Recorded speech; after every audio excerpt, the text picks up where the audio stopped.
Welcome to Keep the Faith Ministry News. Will your church membership cost you your job? It's not just a hypothetical question. The new chief executive of a major Australian sports franchise lasted exactly 1 day on the job after a hideous scandal was discovered. He attends an evangelical church and leads its board. That was enough to get him booted from his job and roundly pummeled in the press. Christians had better pay close attention to the story, for this pattern will not remain safely south of the equator. The executive who lasted 1 day is Andrew Thorburn, who on Monday of this week had taken over as chief executive of the Essendon Football Club. Essendon football is a big deal in Australia and in the world of Australian rules football. I know very little about sports, and it was news to me that Australian rules football, or footy, is different from American football. I did learn that the Australian game is played on an oval, which makes sense to me given that the ball is a leather oval. I am told that the shape is a coincidence. Frankly, I find that suspicious.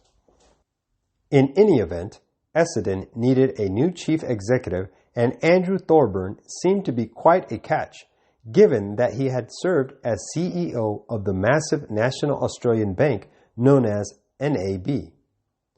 But as soon as Thorburn was announced as executive, controversy erupted over his membership and lay leadership in City on a Hill, an evangelical Anglican multi-site church that, though relatively young, has attracted controversy over its teachings on the sanctity of human life and the sinfulness of same-sex behaviors.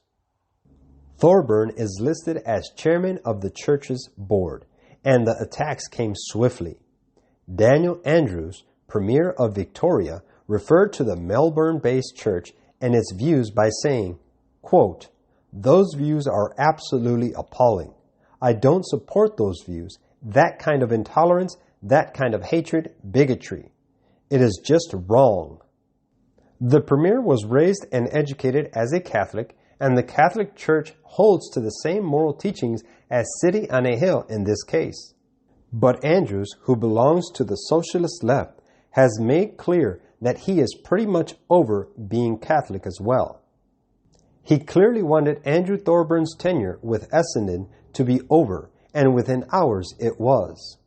Shortly after the controversy went white hot, the team's president, Dave Barnum, threw Thorburn and his church, which he misnamed, under the bus. Quote, "As soon as comments relating to a 2013 sermon from a pastor at City on the Hill came to light this morning, we acted immediately to clarify the publicly espoused views on the organization's official website, which are in direct contradiction to our values as a club. We can hardly escape the suspicion that this executive could well lose 2 jobs at once. It's a bit difficult to imagine how you stay on as board chairman after distancing yourself from your church's beliefs. But the point is that he did lose his job with the team, and after only 1 day.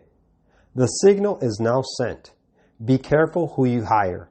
Better check on church membership. Better look closely at the archived sermons. Might be dynamite there. Make no mistake, this is the shape of the future.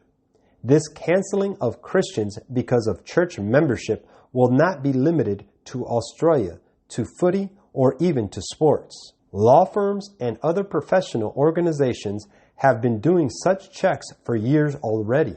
You can count on the fact that the media, old and new, will be looking for incriminating evidence in the form of church membership disclosures. If you want safety in your job, you had better join a liberal Episcopal church that flies a rainbow flag out front. On the other hand, if you care about the safety of your soul, you will have to care much less about the safety of your job. God honors those who are faithful to Him, but you had better decide now which you will choose.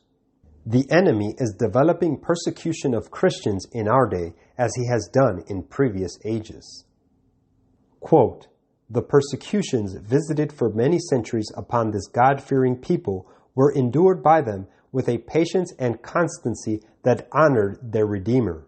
Notwithstanding the crusades against them and the inhumane butchery to which they were subjected, they continued to send out their missionaries to scatter the precious truth. They were hunted to death, yet their blood watered the seed sown, and it failed not of yielding fruit. Thus the Waldenses witnessed for God centuries before the birth of Luther. Scattered over many lands, they planted the seeds of the Reformation that began in the time of Wycliffe, grew broad and deep in the days of Luther, and is to be carried forward to the close of time by those who also are willing to suffer all things for the Word of God and for the testimony of Jesus Christ. Great Controversy, page 78. This is Keep the Faith Ministry News. Thank you for watching.